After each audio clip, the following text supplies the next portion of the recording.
Bonjour mesdames et messieurs, nous sommes le 9 avril, vendredi. C'est un jour très spécial pour une personne que j'aime bien aujourd'hui qui fête son anniversaire, son 44e anniversaire. Alors je lui souhaite bonne fête.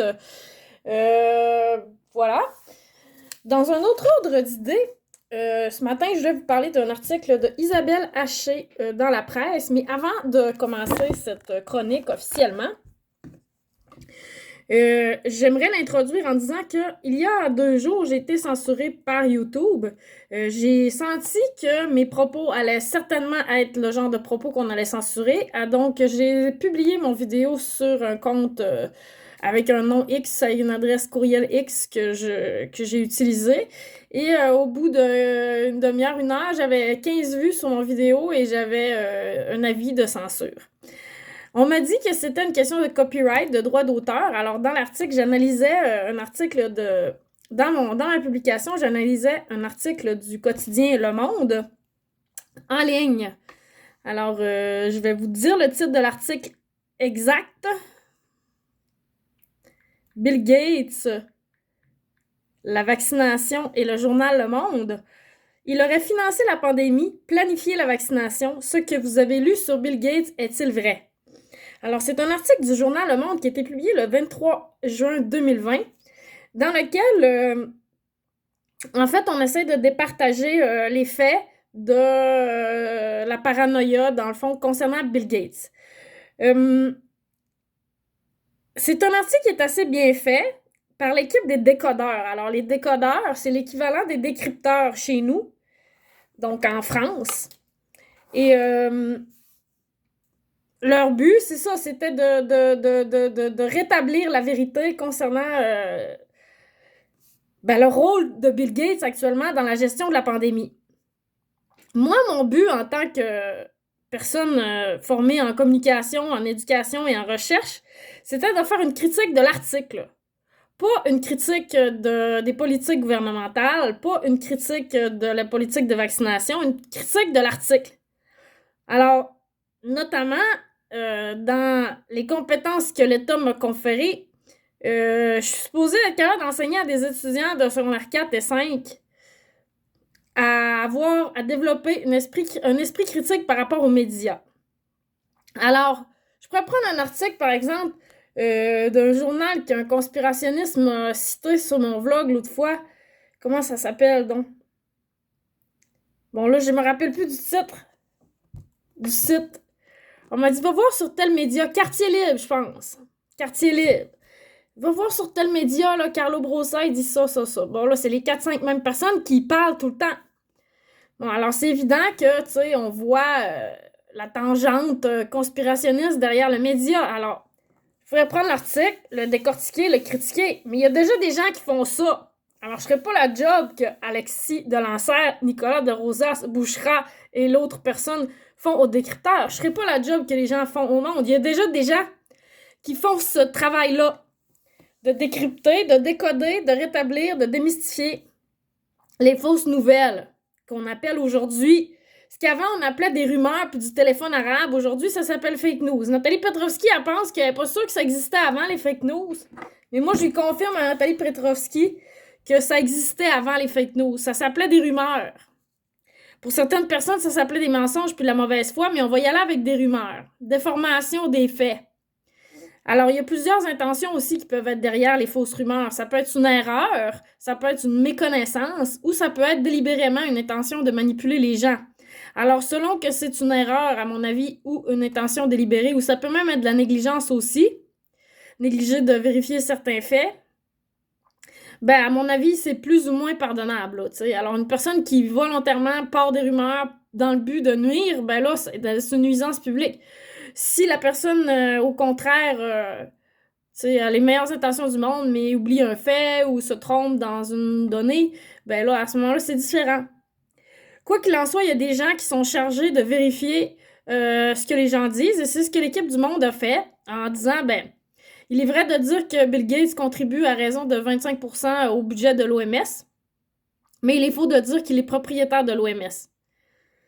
Bon, alors, je me suis prononcée là-dessus en disant, par exemple, que pour ce qui est du médecin Christian Prudhomme, Christian Perron, en voilà une erreur non volontaire, Christian Perron qui nous disait que Bill Gates était propriétaire de l'OMS, ben j'ai essayé de réexpliquer le contexte. Il s'agit d'un médecin qui a un diplôme en médecine. Alors, je pense pas que quelqu'un qui a réussi à obtenir un diplôme en médecine pense réellement que Bill Gates a un titre de propriété sur l'OMS.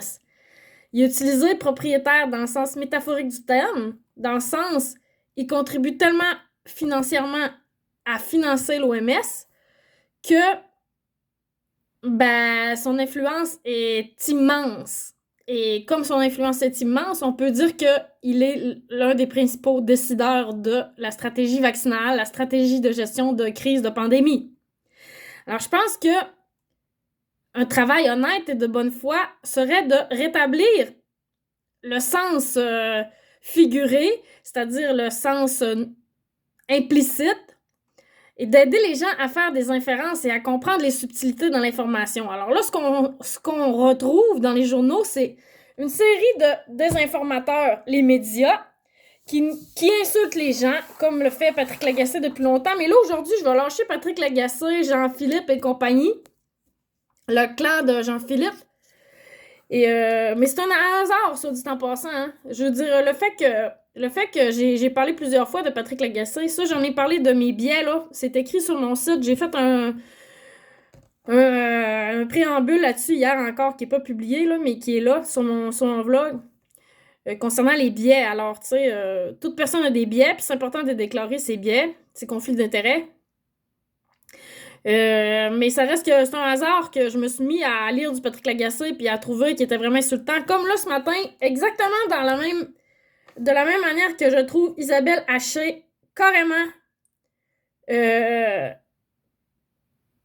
j'ose pas dire folle, parce que je me dis, je veux plus utiliser les stratégies que ces gens-là utilisent pour les dénoncer.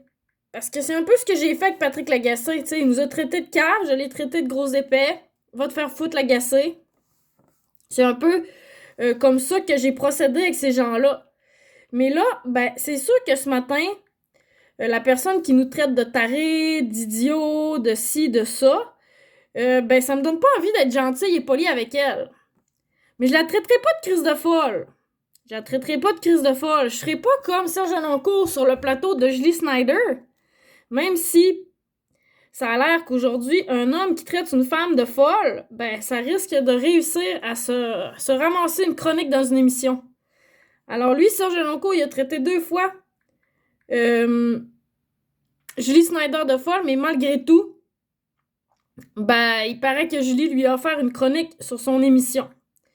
Alors je me dis, peut-être c'est ça, là, les effets secondaires de la pornographie, mais là, c'est pas une déclaration médicale que je fais, ni une déclaration sociale, je vais mettre ça au clair. C'est un travail d'animation et de journalisme et de recherche et d'enseignement que je fais tout mélanger ensemble, mais là avec mes biais puis mon opinion de fille de 43 ans qui a vécu, puis qui a vu des affaires, puis que là, aujourd'hui, elle exprime son point de vue, comme des gens à Choix FM, comme des gens à Radio-Canada, mais moi, à ma façon, sur mon vlog.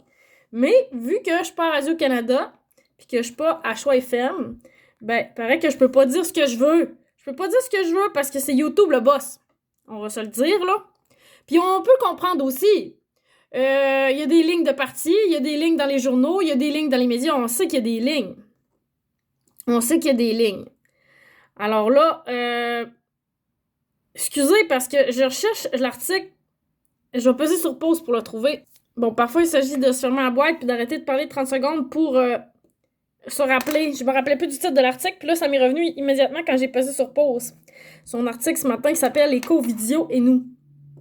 Alors, c'est évident que si on publie sur YouTube, YouTube, il a choisi sa ligne de pensée. Sa ligne de pensée, c'est la ligne gouvernementale. Alors là, c'est à se demander si, même Choix FM, pour donner un exemple d'une radio qui est protestatrice d'habitude, n'a pas été obligé de se rallier aux propos gouvernementaux à un point tel qu'on lui a enlevé tous ses commanditaires parce qu'on a dit que Choix s'opposait aux mesures sanitaires.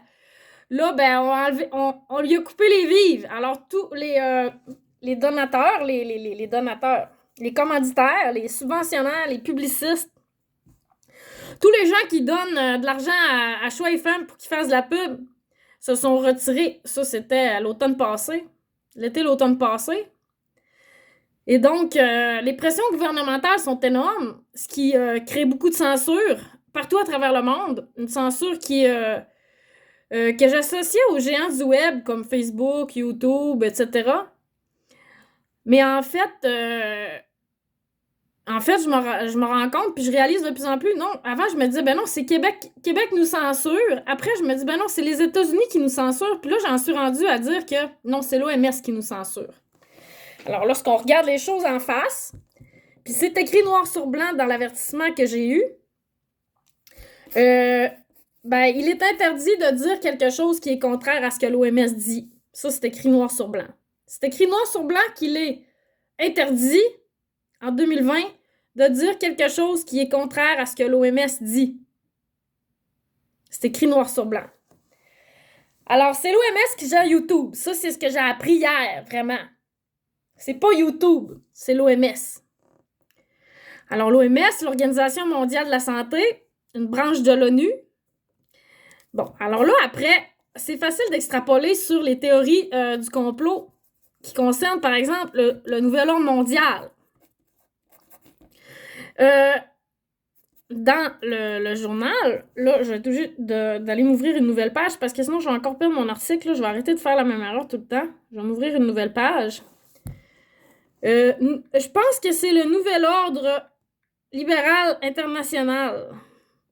J'ai lu dans un article du Figaro, je pense, concernant Klaus Schwab et le Forum économique mondial. Je vais aller rechercher l'expression pour dernières actualités. Figaro, Trump met le doigt brutalement. Ça, c'était quand, ça? Ordre libéral international. Dernières actualités. Bon. Nous entrons dans une guerre froide qui pourrait marquer notre histoire. Bon, en tout cas, c'est ça la nouvelle expression, là. C'est le nouvel ordre libéral international dont on parle dans le Figaro dans un article qui parle de Klaus Schwab. Il y a une couple d'années, là. C'est pas récent ce que je vous dis, là. Mais tu sais, avec l'OMS qui gouverne, tu sais, on va se le dire, là, la pandémie, avec les théories du complot, tu sais, qui parlent d'un nouvel ordre mondial, puis avec les faits journalistiques qui nous parlent d'un nouvel ordre libéral, ben, tu sais, on peut se dire que oui, c'est possible que certaines personnes voient une gestion internationale. Je dis pas qu'il y a un nouvel ordre mondial, là. C'est pas ça que je dis, là. Je dis qu'il y a une gestion internationale de la crise. Ça, ben là, je pense que tout le monde sait ça, là. J'invente rien. Tout le monde sait que c'est l'OMS qui gère Québec. Tout le monde sait que c'est l'OMS qui gère le Canada. Là, j'ai appris que l'OMS gérait YouTube directement. Il est interdit de dire des choses qui vont à l'encontre de ce que dit l'OMS. Point final. Alors, la censure, on a connu ça dans une époque. L'affaire, c'est que il y a des gens qui ont tué au Charlie Hebdo parce que on a dit que les journalistes, il n'y avait plus le droit de dire que... On n'a pas le droit de rire de Mahomet. C'est-à-dire, du point de vue de la presse, là, on devrait avoir le droit de rire des religions, de rire de Dieu. De Dieu, Mahomet, c'est Dieu pour les musulmans. On devrait avoir le droit de rire de Dieu, mais on peut pas rire des mesures gouvernementales. Ça, c'est grave. Alors, ce qui était avant sacré n'a plus aucune valeur, puis maintenant, ce qui est pas sacré, c'est-à-dire des opinions médicales, ça, c'est rendu criminel. Alors, on vit dans un drôle de monde. On vit dans un monde où on n'a plus le droit de remettre en question des hypothèses scientifiques valables aujourd'hui en date du 9 avril 2021. Mais on a le droit de remettre en question les convictions profondes spirituelles d'un peuple. Et là, on crie à la violation de la liberté d'expression. Et là, ben là, s'il y a quelqu'un qui se fâche à cause de ça, là, c'est grave. Mais là, si l'OMS dit, ben là, la vérité, c'est ça, ben la vérité, c'est ça. Moi, je vous dis pas vrai ou pas vrai. Je sais pas, je la connais pas, la vérité, c'est ça que je dis. Je dis, oui, j'accepte qu'aujourd'hui, il y a un consensus scientifique qui dit telle chose. Ce consensus scientifique-là, ben, il est basé sur une absence de preuve du contraire. Alors, c'est comme dire, ben, non coupable jusqu'à preuve du contraire. Alors, le vaccin contre la COVID-19, je vais dire les vaccins, sont non coupables jusqu'à preuve du contraire. Les vaccins ont bénéficié de mesures d'urgence, c'est-à-dire qu'ils ne sont pas approuvés au sens médical du terme, mais on a dérogé pour dire, ben, on a besoin d'un vaccin d'urgence. On a fait une course au vaccin à travers l'ACT accélérateur de l'OMS. Bon, l'ACT accélérateur de l'OMS, c'est ce qui chapeaute la mesure COVAX, bon, qui est gérée par Bill Gates. Quand ben même que je vous dirais le contraire, ça, c'est la vérité, ça. La vérité, c'est que Bill Gates, avec la fondation Gavi, qui subventionne à 95% et plus, je sais pas combien exactement, 90, 99, 80, si vous voulez, on peut aller vérifier, mais vous pouvez faire ça aussi vous-même. T'sais, à un moment donné aussi, là, il y a peut-être ça en 2020, là, le monde, ils sont allés à l'école, là, sont capables de vérifier Gavi, Bill Gates, subvention. T'sais, tapez 3 mots-clés, vous allez trouver exactement les montants. Je pense que c'est 1,4 million sur 1,5 million, quelque chose de même. Je m'en souviens plus exactement. Mais je sais que Bill Gates, c'est le seul donateur. Alors, dans certains médias, notamment le Seattle Times, je pense que je vais aller vous lire la phrase que j'ai lue hier. Je trouvais ça extraordinaire. Dans le Seattle Times, on l'accuse de...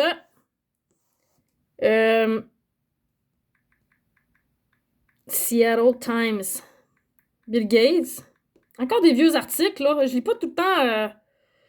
je lis pas tout le temps ce qui est récent.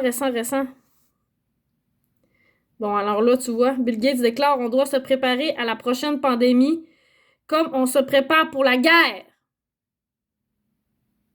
On n'a pas le droit de dire rien contre Bill Gates. Ça s'appelle le Chill Bill. C'est ça, le Chill Bill. C'est ça que j'ai cherché hier qui m'a mené à l'article dont je vous parle. Alors, Chill Bill, c'est pas bien vu de parler contre Bill Gates parce que Bill Gates, il donne beaucoup d'argent. Fait que Not Many Speak Their Mind to Gates Foundation, ça c'est un article du Seattle Times du 3 août 2008. On est en 2021, là, ça fait 13 ans de ça.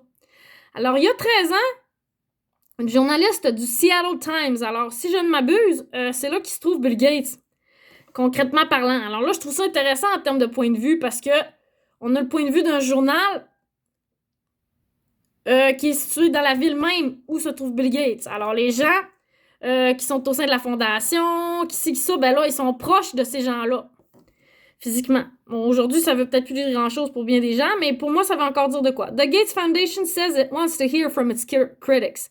Bon, alors la Fondation Gates nous dit qu'elle veut savoir ce que ses critiques pensent. But with so many in the global health world dependent on the foundation's cash, honest feedback is hard to come by. Alors, avec autant de la santé mondiale qui dépend de la subvention, de l'argent de la fondation, le feedback, la rétroaction honnête ne se voit pas, n'arrive pas facilement.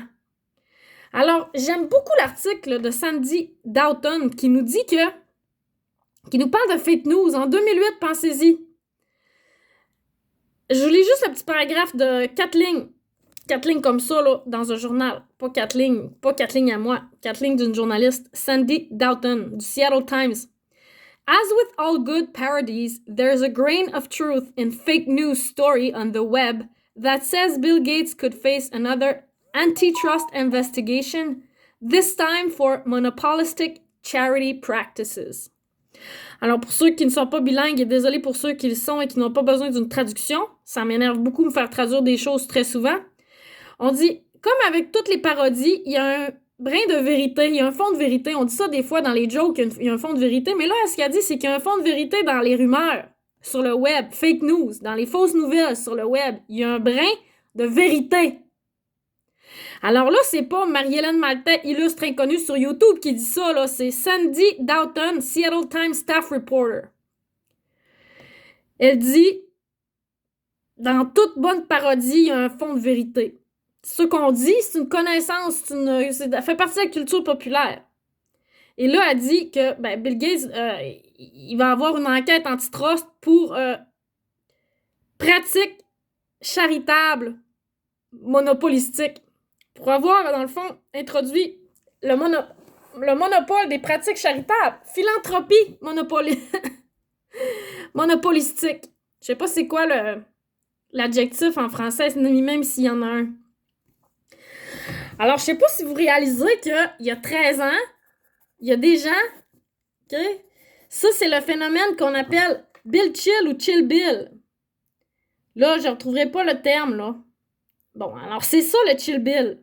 Bill Chill. Bill Chill. Alors, le Bill Chill, c'est la pratique qui consiste à être mal à l'aise et avoir peur de poursuite si on dit quelque chose contre Bill Gates, par exemple. Alors, juste pour vous donner un exemple, l'autre fois, j'ai publié sur mon YouTube un extrait vidéo de Star Academy. Puis TVA est arrivé en arrière de moi, copyright, tac, enlève ça de là. J'ai publié plein d'autres affaires, des extraits de Radio-Canada. De Radio-Canada m'a jamais écœuré avec ça. YouTube m'a jamais écœuré avec des choses que j'ai mis en ligne qui ont des droits d'auteur.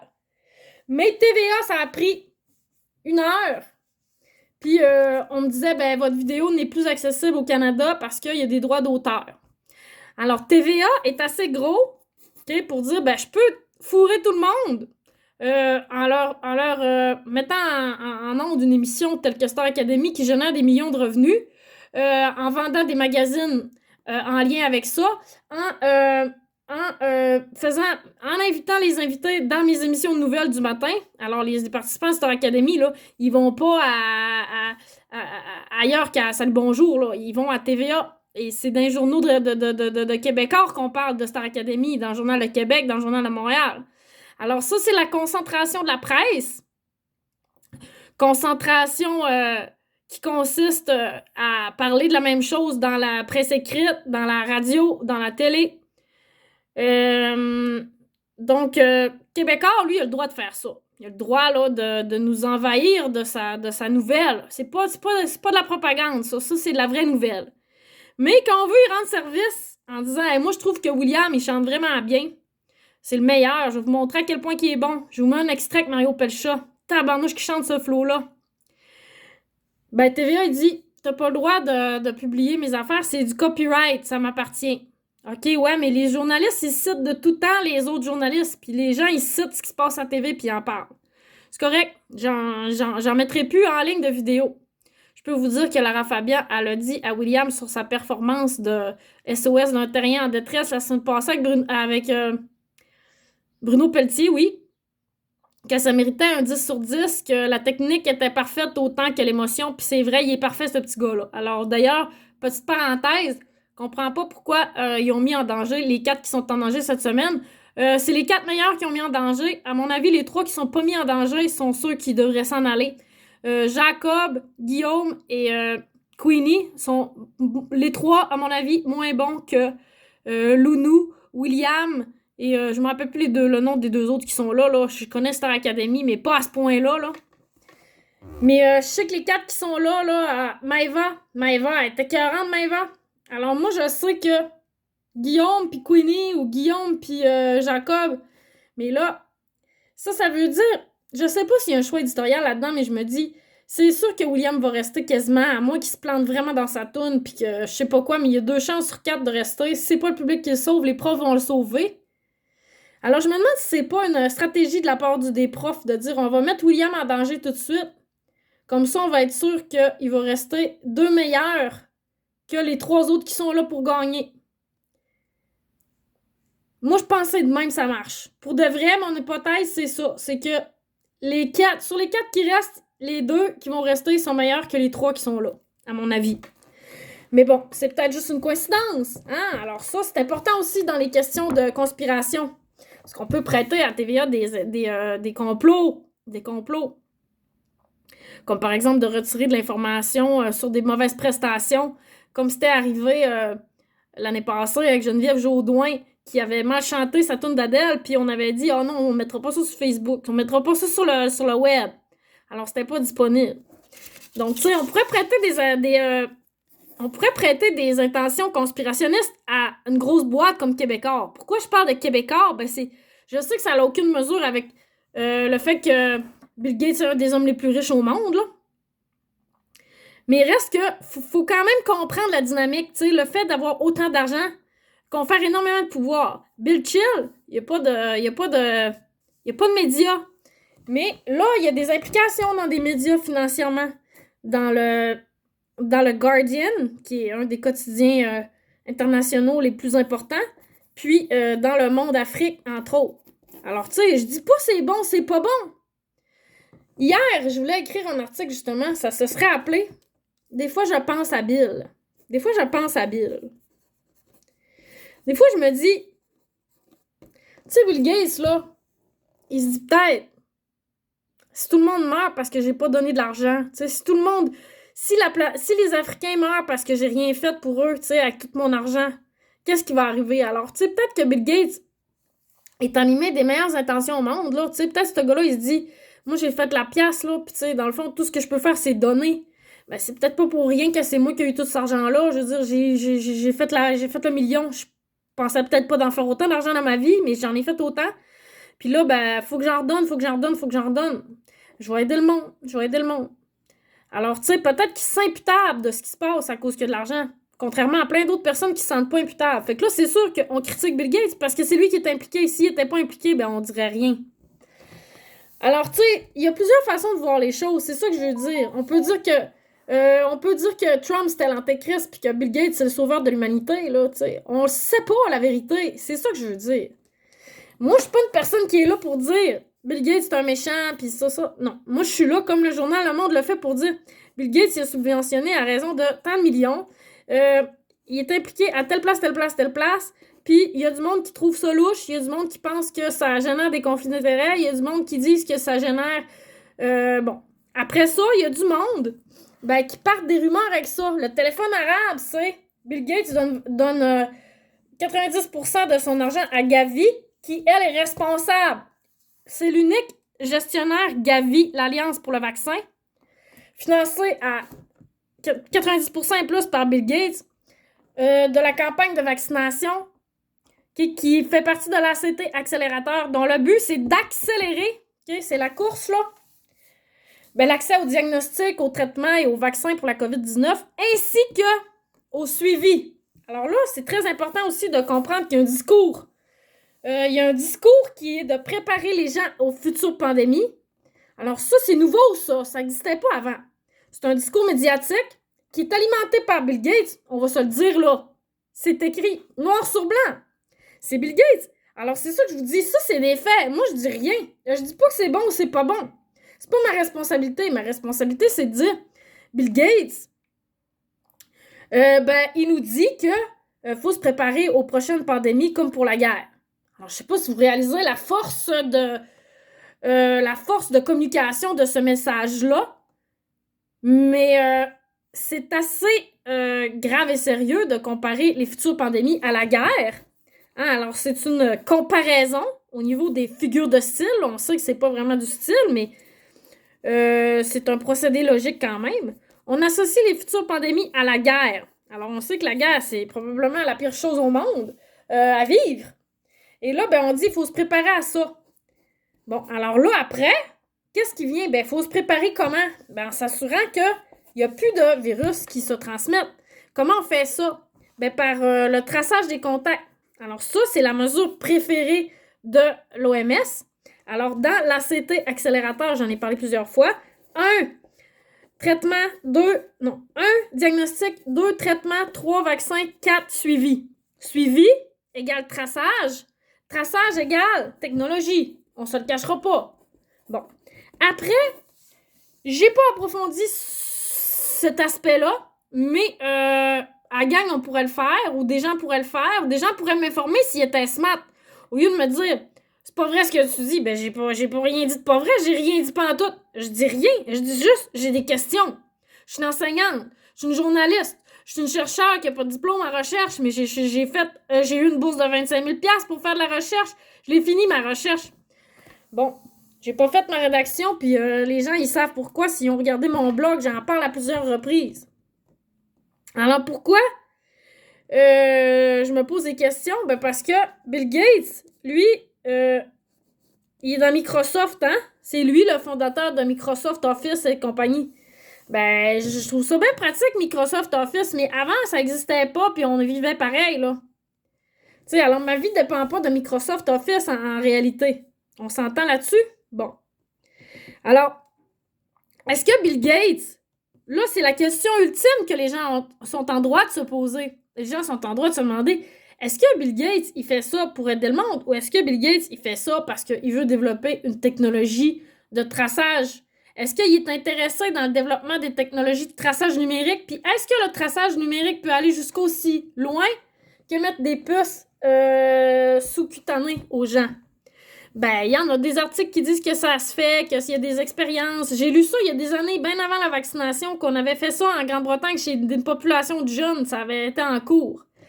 Alors, quand même qu'on voudra dire qu'il n'y a pas d'enjeu bioéthique à ça, ben là, ça serait de vouloir museler les scientifiques, les intellectuels, même des journalistes qui voudraient poser des questions sur les enjeux bioéthiques. C'est quoi les enjeux bioéthiques? Ben, bio, ça vient de vie. Éthique, ça vient de ethos, qui veut dire mœurs.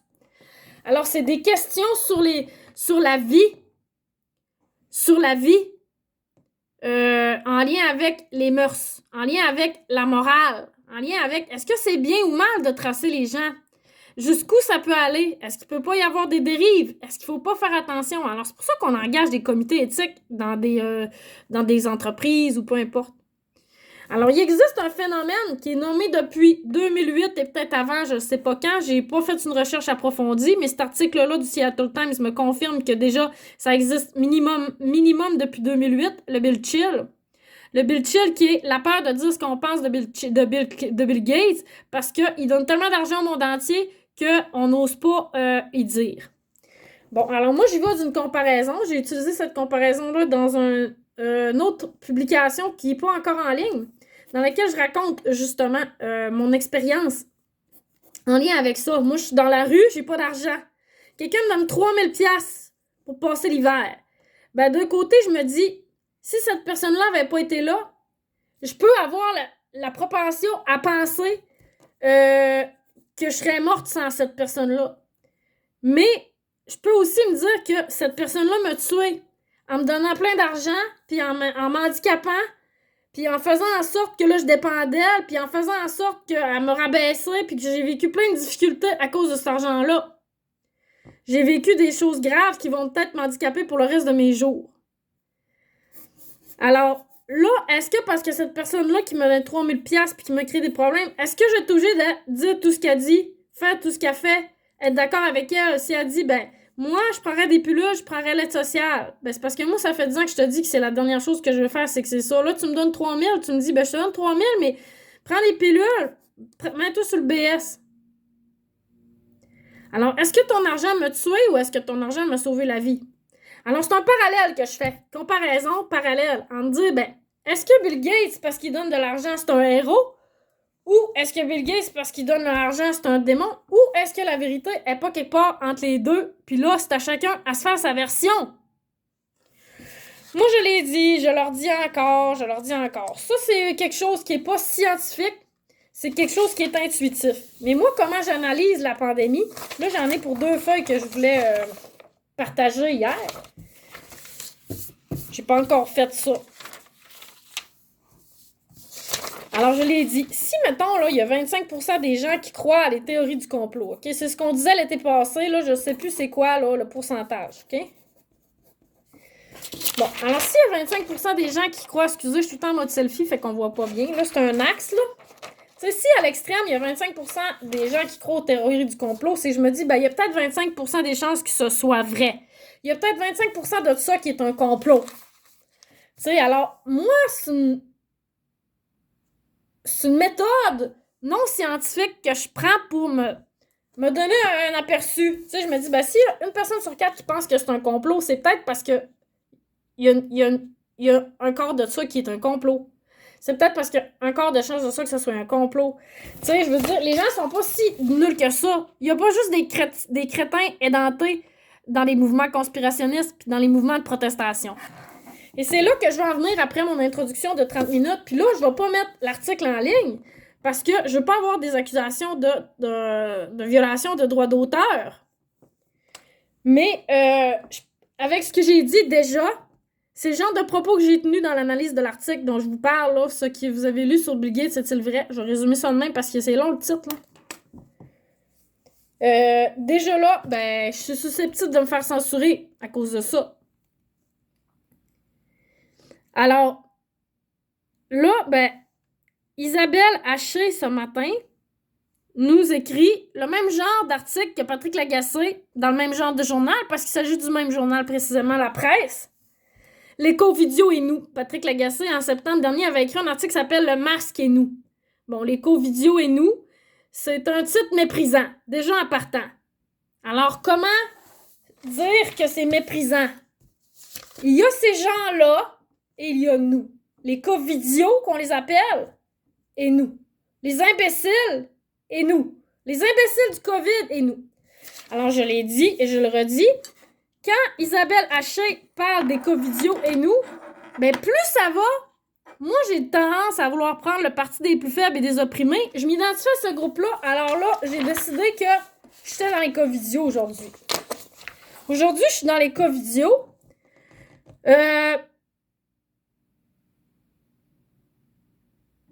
Je relis son titre. Il y a eu les co-vidéos, les conarovirus, les touristes tata. Ce sont tous des jeux de mots très drôles qui parlent de l'idiotie en lien avec des maladies. Bravo, Isabelle Haché de La Presse. Alors, déjà, dans son titre, il y a un mot méprisant, les covidios. Ensuite, elle répète les covidios. Elle nous parle des conarovirus. Là, on est en France avec les connards. Puis les touristes tata. Bon, les touristes tata. Les touristes tata, c'est peut-être ceux qui vont à Cuba pendant qu'on est en pandémie, puis qu'après ça, ils se plaignent parce qu'il faut qu'ils fassent une quarantaine. C'est peut-être de ces gens-là qu'elle parle. Je sais pas. Les tarés du karaoké, ben ceux qui voulaient aller faire du karaoké pendant la pandémie, on a tout fermé ça. Les crétins de la place Rosemère. Bon, la place Rosemère, je sais c'est où, j'ai déjà habité là, moi, à Blainville. On parle sûrement des gens qui se sont entassés dans les centres d'achat quand c'était pas le temps. Puis les minus du méga gym, ben, sûrement ceux-là qui ont les gros bras pas de tête qui veulent aller s'entraîner pendant que c'est la pandémie. Je suis d'accord avec elle. Comme je suis d'accord avec mon ami François Cornet quand il me dit « Marie, on parle pas de toi, on parle du gros épais qui a le doigt dans le nez puis qui se touche les fruits et légumes à l'épicerie. » Oui, mais c'est que il y a comme un englobage dans ces termes-là qui va plus loin que juste les 6 personnes dont vous parlez qui existent sur la planète puis au Québec, là, tu sais. Les 6 personnes dont tu parles, là. Ça vaut pas la peine d'écrire un article si ça parle juste de 6 personnes. OK, alors, les covidios, coronavirus, touristes attaques, covidios encore dans le titre, taré, crétin, minus. Il y a les égoïstes qui s'agglutinent dans les parcs, les vieux inconscients qui se complobèrent. Bon, OK, là, on est rendu à 9 mots connotés. Ben, je sais pas, sur 25 mots, mettons. 30 mots maximum. 1, 2, 3, 4, 5, 6, 7, 8, 9, 10, 11, 12, 13, 14, 15, 16, 17, 18, 19, 20, 21, 22, 23, 24, 25, 26, 27, 28, 29, 30, 31. Vous pouvez faire confiance à mon jugement des fois. Alors, 9 mots sur 31. OK, si on fait une approximation, on va dire 10 sur 30. On peut-tu dire ça ou ben là, j'ai trop arrondi? 10 sur 30, ça fait un tiers. OK, ça veut dire que dans les premiers mots de son article, là, il y a 33%. Vous aimez ça, les chiffres? 33% de son article, là, c'est une prof de français qui vous parle, là. C'est une fille qui est formée en communication, là, puis qui a une formation en linguistique. J'ai un certificat en linguistique, j'ai une scolarité de maîtrise de linguistique, puis j'ai une recherche de fait en linguistique. Je suis pas linguiste. Mais quasiment.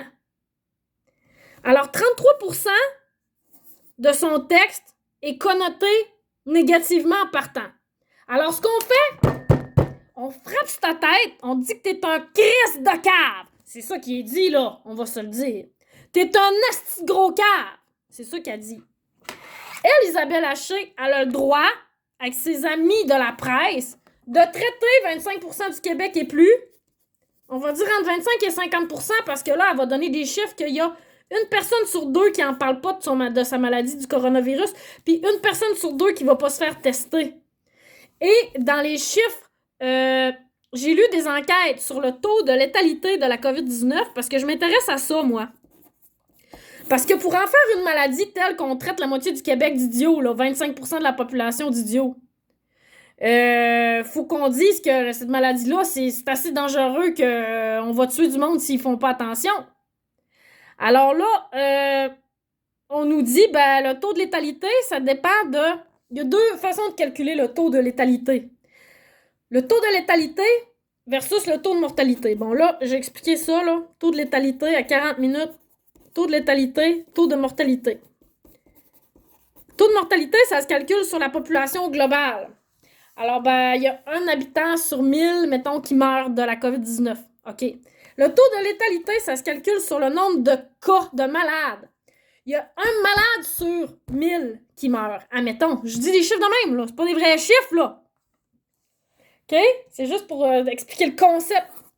Alors, s'il y a une personne de malade qui meurt sur 1000, là, c'est différent, là. Le pourcentage, il va être plus élevé que sur la population. Comprenez-vous? Le taux de létalité est forcément plus élevé que le taux de mortalité, obligatoirement. Alors là, quand on veut calculer le taux de létalité de la COVID, on a deux manières de le calculer. Soit on le calcule à partir des cas confirmés. OK? Alors, du monde testé. Pas des cas confirmés, des gens...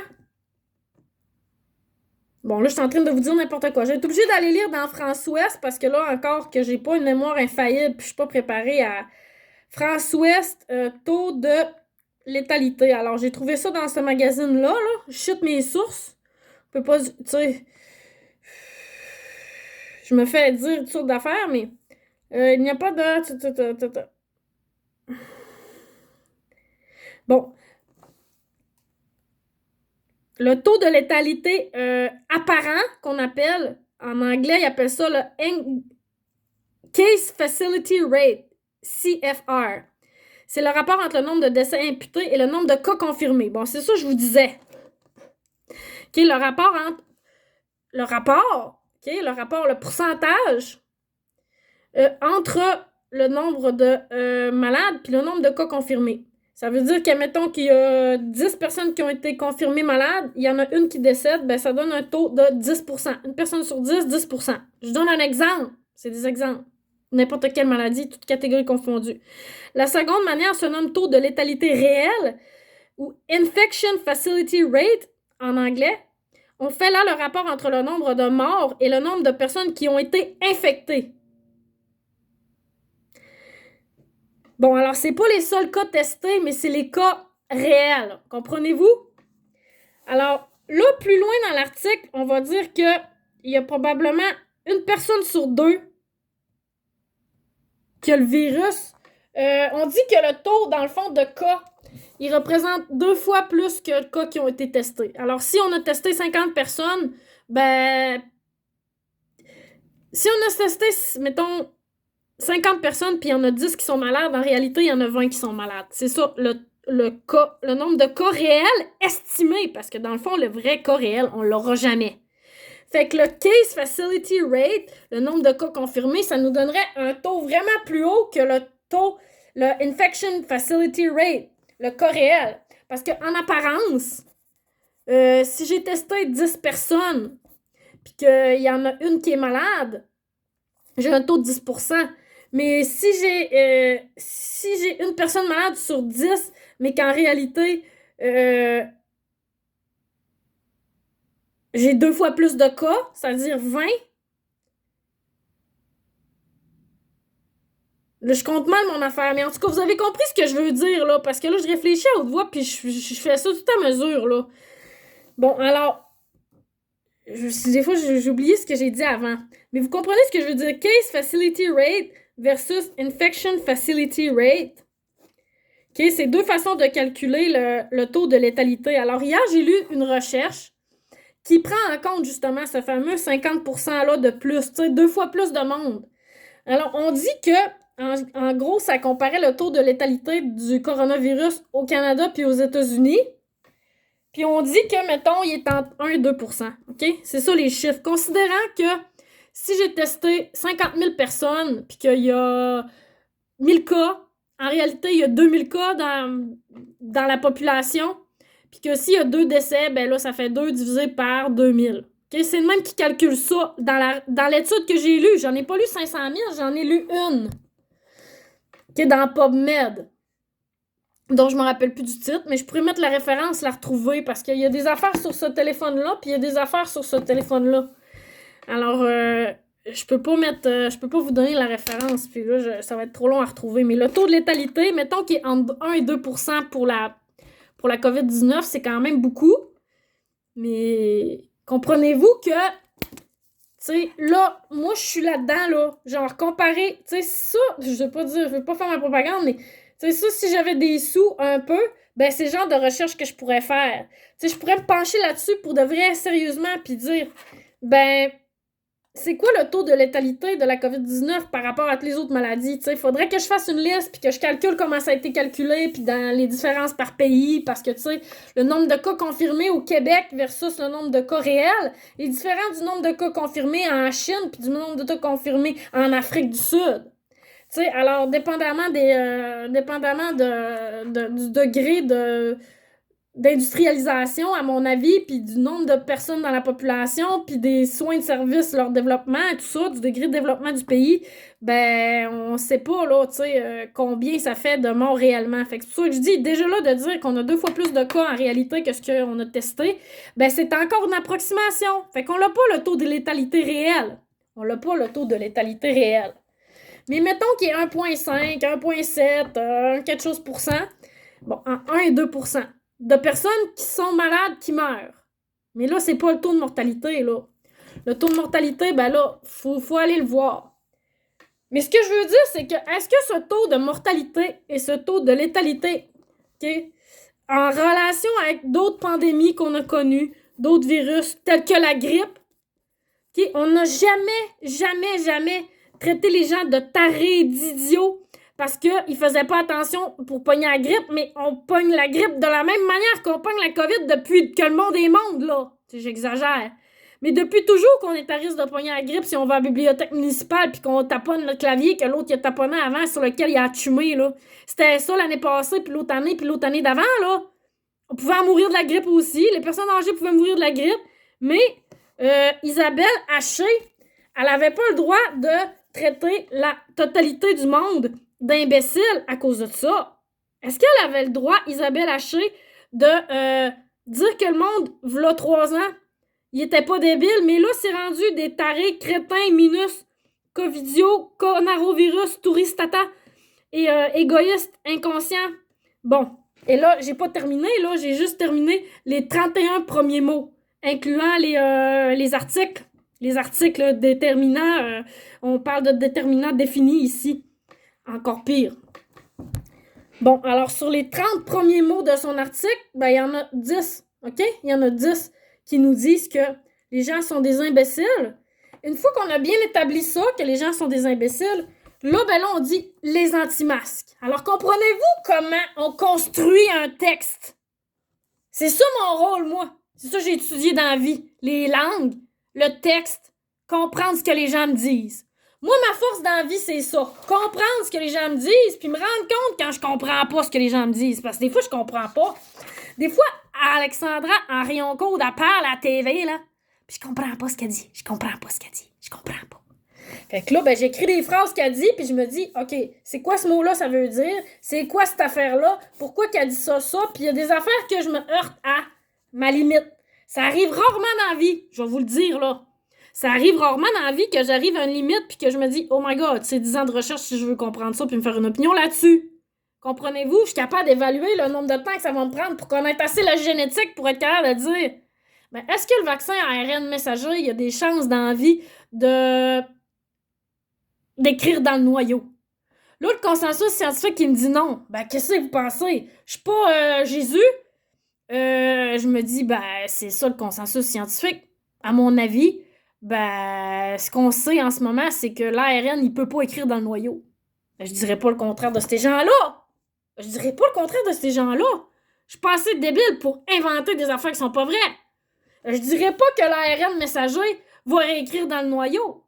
Je dirais l'ARN messager, il vit pas longtemps dans le cytoplasme, il va se détruire. Il a pas le temps de se rendre au noyau. Même s'il avait le temps de se rendre au noyau, il peut pas rentrer dans le noyau. Il a pas cette capacité-là. L'ARN, il sort, mais il rentre pas. OK, c'est quoi l'ARN? C'est une copie de l'ADN. C'est pas vraiment l'ADN, c'est une copie. OK? Mais y a-t-il une façon qu'il pourrait rentrer dans le noyau? C'est ça que le monde se demande, les scientifiques responsables. Ouais, mais pourrais-tu rentrer dans le noyau puis aller modifier notre ADN? Ben là, on dit, ben il y a des rétrovirus qui ont la capacité de faire ça. Quel virus? VIH, hépatite B, C. OK? Il y en a d'autres. OK, ouais, bon, ben là, est-ce que le virus du coronavirus pourrait pas se joindre à l'hépatite ou au VIH, puis là, rentrer dans le noyau, puis là, modifier le code génétique?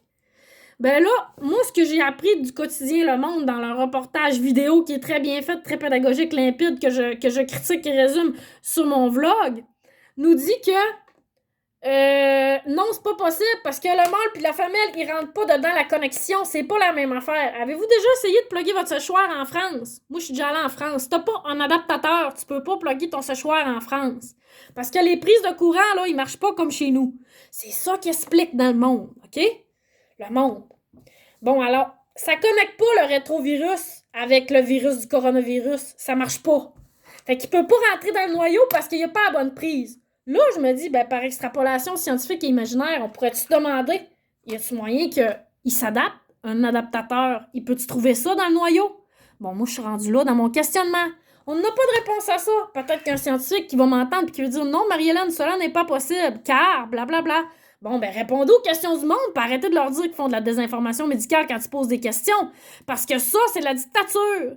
Là, je suis obligée de me rendre du côté des conspirationnistes quand j'entends des affaires de même. Je suis obligée de me dire, ben là, vous êtes en train de dire aux gens que parce qu'ils posent des questions sur le coronavirus, parce qu'ils savent pas y répondre, ben au lieu de leur donner réponse, vous les traitez de covidio, conarovirus, touriste à tarte, taré du karaoké, crétin, minus, égoïste, vieux, inconscient. 25% à 50% de la population qu'on parle. Mais pourquoi c'est juste eux autres qui ont le droit de parler, le 50% de la population? Parce que là, ce qu'on est en train de dire, c'est que en réalité, là, il y a une personne sur deux qui trouve que c'est de la merde ce qui se passe en ce moment. Ça m'a l'air d'être un fait assez proche de la vérité. Une personne sur 4 à une personne sur 2. 25 à 50%. Peut-être une personne sur 3. Peut-être 2,5 personnes sur 4. Je le sais pas. On l'a pas les chiffres.